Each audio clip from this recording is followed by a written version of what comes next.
Wonder when he will come in. As Bertel picks it up into the night sky and flies it away, all the way.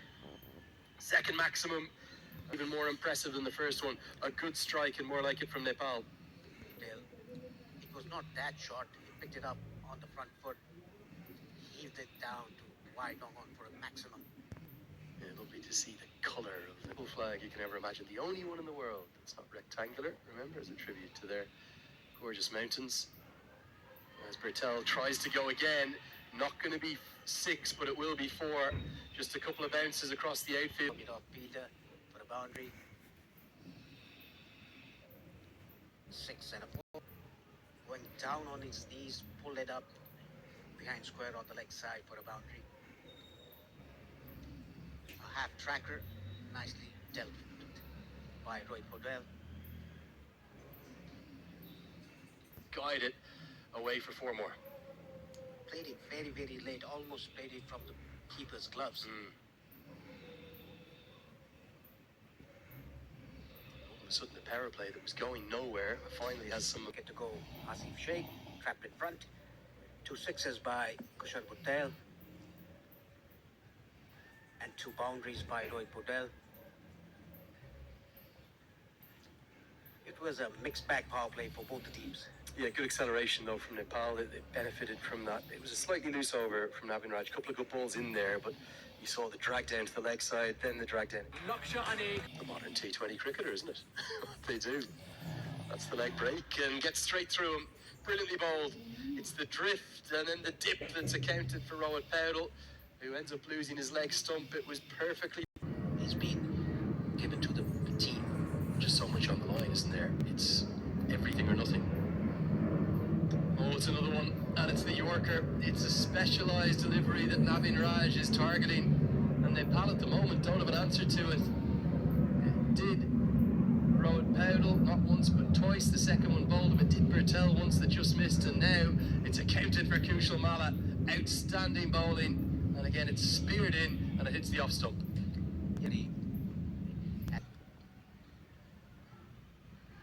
Down the track, and it's going to be stumped. Brilliant from Mohammad Aslam. He's pumped up. Marvellous glove work as well to go with it from Usman Patel. And it's such a clever piece of bowling. Beaten on the inside edge. Jora's almost expected some turn. And there's no doubt now that Nepal are in real trouble. They've lost a 4th wicket, and Jora, who was so good against the West Indies, he's got to walk back. It's not a good sign to come down the track for a quick tip by the keeper there.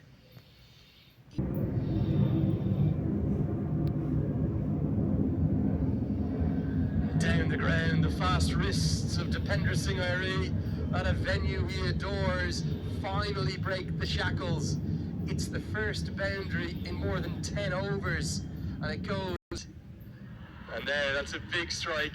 That flies gloriously into the night sky. It's a big, big hit, and the ideal way, a most majestic way, in fact, to bring up the 100.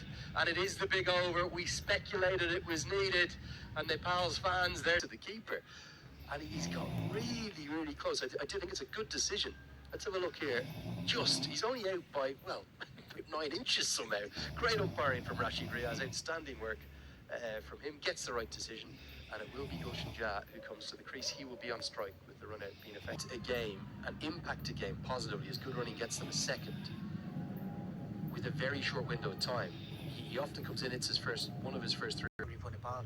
He's a completely different style of bowler, but his consistency at hitting those Yorkers as a spinner reminds me of Isan Khan of Hong Kong. He basically hasn't missed that Yorker when he's gone for it. I know the line was wrong there, as the Nepal fans, as always, enjoying every second. I'm not sure what they're chanting.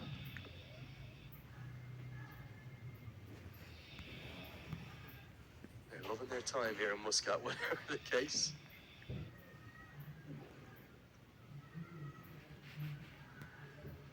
Again, nails the Yorker, but again, this time it squirts away. A bit more of a square drive. Good answer from Bertel, and a good start to the 19th for Nepal. Back-to-back boundaries. The placement was excellent by Kushal Patel, opening his face off the bat. It was again a Yorker. Just getting the gap, the placement right. back-to-back boundaries for Portel. There's a bit of chat between the captain and the Kuwaiti fielders. As you can see, the Nepali fans in the media box. Great crowd now, isn't it? And the atmosphere that's building up is outstanding. We're up there. Come on, we'll stand up. I can give you a wave just above the Oman Tel sign there to 116 on the board. Naveen Raj, well, I understand the concept of bowling these speared-in Yorkers at the death. I just wonder would he have been better finishing his spell earlier, given how well he bowled. And he's now going to have a change of angle, changing from around the wicket. He'll come over the wickets, and Bertel looks to go again. Doesn't quite get the timing he would like, and we'll just pick up the single. Gulshan Jah is only going to look at one area here, isn't he? Over long on, maybe a little bit more towards Cow Corner, or straight down the ground. He's going to be looking for 4s and 6s. Yeah, he has a very good reach. He's a tall guy. His favorite shot is down the ground, and the slog sweep that he plays so well. 9 runs of the first 3 deliveries of the 19th over. Reminder again, the average first innings score at this main ground across the course of now the 69th T20I here, just a fraction over 150. Nepal are under par. When Gulshan Jah plays an extraordinary stroke, it's going to go all the way for 6 up towards his teammate. Sandeep Lamachani will do the fielding. We spoke about the potential for the youngster to impact the game in a short period of time.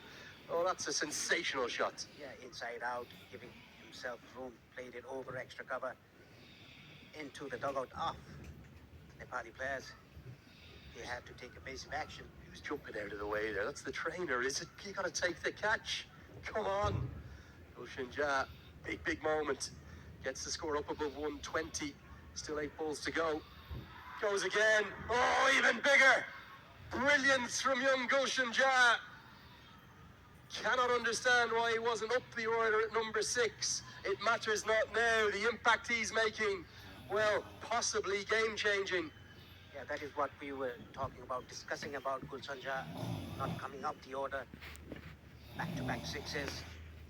First one a bit straighter one, this one a bit squarer, went to the other oval.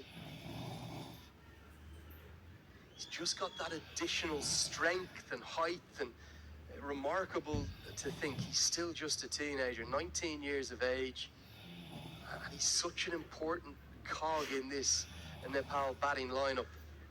I think he's got to get up to number 6, but he's having a big impact here at the death. Pressure, real pressure now on Naveen Raj. This over's already gone for 21. Tries to go again, fielder out there, over his head. 6, and now 6 more. Outstanding from Gulshan Jah, changing this game, turning it on its head, much to the delight of those Nepal fans. Well, brilliant batting, outstanding batting, in fact. Altogether, 27 have come from it, and it's just what Nepal needed. They've been behind the 8 ball. Identified to chase this total down. They're going to have to go hard in the power play. Yeah, I think that is the case.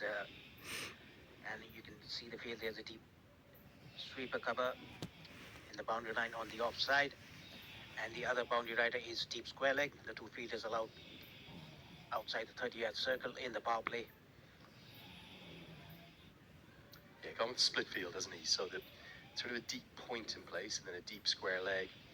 That means that the 3rd and fine leg have to be up in the circle. Rajiva Sandarawan, probably a bit more of a 50-over player, tends to like to get in, but he could play that Kushal Patel role, try and anchor this innings for Kuwait. What Nepal will try to do, on the whole, pretty good in the field. Did really well in that first innings. Slip comes out of place, and Bertel almost creates a run-out opportunity. Well back to the cup. Tell us where you're watching from, which part of the world, how you're enjoying the action, and who you think's going to win. Might read a few of those messages out if we get some time. Oh, now this is going to be number 1. It's just skidded on. Not a good-looking shot at all. And the off stump has gone for a walk, and Sompal Kami will celebrate. Exceptionally good bowling by Sompal Kami. Bowling right on the good areas. That is what, in the first innings, the Kuwaiti bowler did. That's shown, and that's the key difference. And even the bottom hand coming off the bat, hit it straight down the ground, straight as an arrow, with a straight. with Japan to play. Good shot. We've been talking about it again and again. Go straight down the ground. You'll get good reward there. It's the first maximum of the chase. And it's a really good stroke, isn't it? The way in which he extends his arms, elegant as anything. One of the shots of the day for me. Yes, it was. Hit it straight down the ground. Backward point, cover point, extra cuff shot, extra, and mid off the 5 fielders inside the circle. Another good hit. There's your chance for the fielder. Taken. Second wicket down. Meet Bhavsar has to depart. Sandeep Zora takes a very neat catch, a comfortable catch at long on. Played. Bit of innovation attempted, and the off stump is rocked back. Nepal now have 3 in the power play. It's another very ambitious stroke. Kuwait's batters not really learning their lessons. And it's Talking about matchups, this is a good clean hit by Yashin Patel towards square leg for a 6. Nicely picked up. in his national colours, and he is hoisted high into the air towards long on, and it's dropped. Burst through the hands of Nandan Yadav. And we spoke about the national team with a wicket second ball. Instead, it goes for 6. Yeah, he should have taken that. He was really comfortably under the ball, but he burst it through the hands. Yeah, his celebration is so unique. He cartwheels of his own bowling, a direct hit. There was no single whatsoever in that occasion. Oh, Hits the stump. now keep your eyes on the celebrations. They might be even better than the run out. He says, thank you very much. Off he goes. Up and down. Nails the landing. 10 out of 10 from me.